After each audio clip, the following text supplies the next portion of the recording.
Andiamo avanti qui al quarto casting di Mistopolini, continuiamo questa rassegna di bellezza con questa strepitosa mora vestita di nero, l'aspirante Miss numero 44. 44, nome e cognome. Marin Sara. 2 per 2 fa? 4. Ok, preparata, brava, bella e intelligente.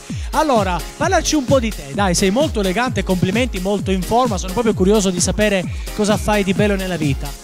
Lavoro, aiuto i miei in famiglia in hotel e faccio la fotografa, ogni tanto mi piace fotografia, mi piace fare qualsiasi sport, nuoto, pallavolo, canoa, danza, tutto quanto. Cioè, praticamente è un robot, è un cyborg, non è umana. A te veramente tutti questi sport, va bene, complimenti, anche quello della fotografia è una cosa molto bella. Tu sei in reception, in albergo? Anche aiuto per fare le colazioni, tutto quanto. Ecco, guarda, siccome sei molto elegante, poi si vede che è un portamento elegante, mi fai tipo una specie di...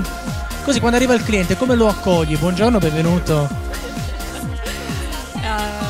Salve, benvenuto. Va bene, dai, è emozionata, dai, stai tranquilla. Segno zodiacale. Vergine.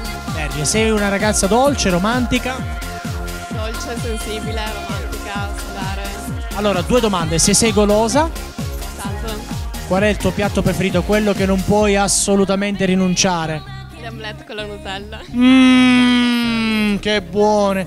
E poi il tuo cantante preferito? Sono proprio curioso. Ligabue. Ligabue, grandissimo Ligabue. Allora, per te anche l'opportunità di guardare la telecamera, di fare i saluti e di dire tutto quello che vuoi.